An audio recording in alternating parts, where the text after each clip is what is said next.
Well, if you watch the Weekend Cruiser that often, you know that this room, the Royal Suite, is not my normal go-to. But guess what? I don't pass up a free Royal Suite. I don't know about you, but I saw that I could get a free Royal Suite and I jumped all over it.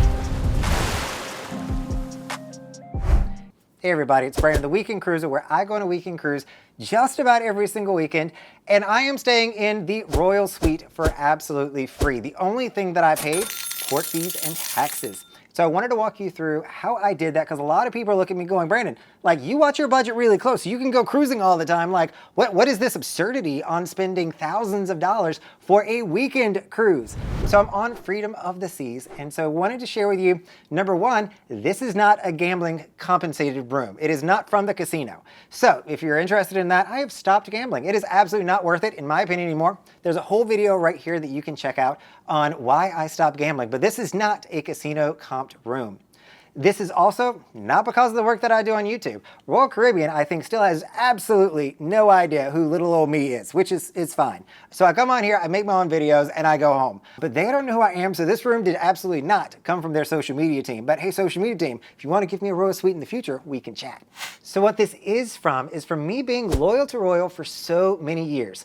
As many of you know that have been around the content for a while, I started out exclusively covering Royal Caribbean because that's all that I sailed. I thought the world started and stopped with Royal Caribbean. These days, I do sail on a lot more cruise lines, but used to, I only sailed on Royal Caribbean.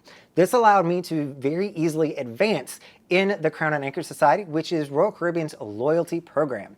And so some of you may or may not know the loyalty program, Crown and Anchor Society, gives you free cruises. So if you cruise enough with Royal Caribbean, you will eventually get a free cruise at 700 points. When you turn Pinnacle, that's when you'll get your very first milestone award. Some people call it a Pinnacle cruise, but it's really truly called a milestone cruise because you can get it at certain milestones. So starting at 700 points and then every 350 points, so 700, 1050, 1400, you're going to receive a free cruise. Now, I did not book my cruise, my free cruise, the way that Royal Caribbean probably wanted me to. So with Royal Caribbean gives you this free cruise, they really give you a 7-night free cruise. The first two that you get, the 700 and the 1050 milestone awards, are going to give you a balcony cruise for 7 nights. When you make it up to the 1400 and then you progress on to 1750, you're going to be getting it for a junior suite for 7 nights.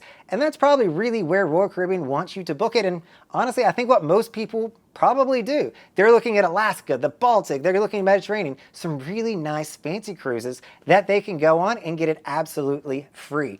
I think that's what Royal really wants us to do at the end of the day, and honestly, I wish that I could do that, but I'm the Weekend Cruiser. Here we are. I don't do long sailings that terribly often, and so I didn't have as much flexibility with being able to pick a 7-night cruise that I wanted to go on for free. And so I started looking at my schedule and I said, gosh, like, I can't do that. And so they've got a different system that you can also use. So these free cruises also have a cash value to them. Not that you can trade it in, they are non-transferable, non-redeemable, but it will allow you to say, okay, I can't do a 7-night cruise. Maybe I need to do a longer cruise. I want to do a 10-nighter.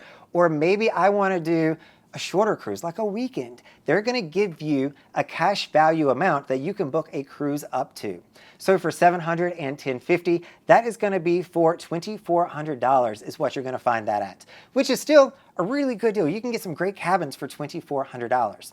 If you are at the 1400 mark and higher, you're going to get it for $3,400, and that is where I am at. So I just hit my 1400 probably a little bit ago, but it gave me up to $3,400 that I could book. And this is where I got really strategic. I don't even know where I got this idea from. I was like, look, I'm gonna have to use this on a weekend sailing because that's the best that I can do within the period of time, because the certificates or the milestone awards do expire. So you've got to use them within a certain window, and honestly, I couldn't fit in a 7-night.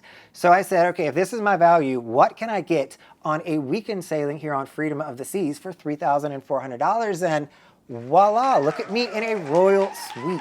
So this was not easy. Like, I literally went weekend to weekend seeing what was the best room that I could get for $3,400, because you all know that I never spend that kind of money to come on a weekend sailing. And I was able to find literally only one cruise that I could afford to come on this sailing. Now, the room itself was more than $3,400. I am in this room by myself. The Milestone Awards, I'm not even going into details here, they do honor the 150% discount, but in a very weird way. So once you hit 340 points within the Current Anchor Society and you are going on a solo cruise, it is going to be 150% single supplement, not the full 200 or I guess these days, I don't know how the 250 and 300% single supplements work with the 150. Let's hope that I don't have to figure that one out. But they award it a little bit differently here. So I was able to bring the value of it down even more. So this room, honestly, probably came in around $4,000 when I booked it for the weekend. And all I had to pay was the port fees and taxes. Unfortunately, fast forward a few months, they gave me quite a scare with Royal Caribbean because you know what they did? They sent me an invoice to pay for this room. So I got an invoice asking me to pay some stupid amount of money, probably close to $4,000. And I was like, wait, hold on guys, like this is my free cruise. Like I'm not supposed to be paying for anything here. And so I had to call back up to their loyalty department through the 800 number and make sure that they re-added my Milestone certificate. Somehow or another in the paperwork, it had fallen off. So if you're looking at booking your free cruise, make sure that you're keeping an eye on that, because if I wouldn't have kept an eye on it, they would have just canceled my cruise because I wouldn't have paid anything when they thought that I owed money when I never did to start with. So make sure that you're keeping an eye on that. The other downside to free cruises is your travel agent is probably not going to help you because they're not going to get paid for it. So they might just do you a solid and help you out. But more times than not, a travel agent, travel agents, let me know below in the comments, are going to say, look, that's a free cruise. You need to do that yourself because it has different rules, restrictions, and I'm also not going to get paid anything for it. So you need to do that on your own. One of the fun things about staying in the Royal Suite, though, and I'm staying here by myself, as I mentioned, is I got to invite others to come with me. So by doing this well in advance, I was able to socialize it with the royal family, with my friends, and say, hey, I've got the suite, like, come, get a room, we can hang out in the suite, we can have some parties. We're having a movie night tonight. We had a sail-away party on Friday. I have not done a hot tub party. Contrary to popular belief, nobody's joined me in the hot tub, but I've had a wonderful time here with friends, and that is really making this experience awesome. So if you want to learn more about the Royal Suite, I have now stayed in here for 3 nights. That is probably all that I will ever get. I don't know if I will ever be able to come back to a Royal Suite or not, but I'm so glad that I've had this experience. But honestly, for just me, it's a little over the top. So make sure you're checking out this next video where I just go over some of the details of why this room feels so obnoxiously over the top for a solo cruiser, and some of the pro tips that I've also learned by just staying here and things that you need to know about if you're looking at booking a Royal Suite as well. All right, everybody, this is Brandon, the Weekend Cruiser. Hoping to see you on a Weekend Cruise soon.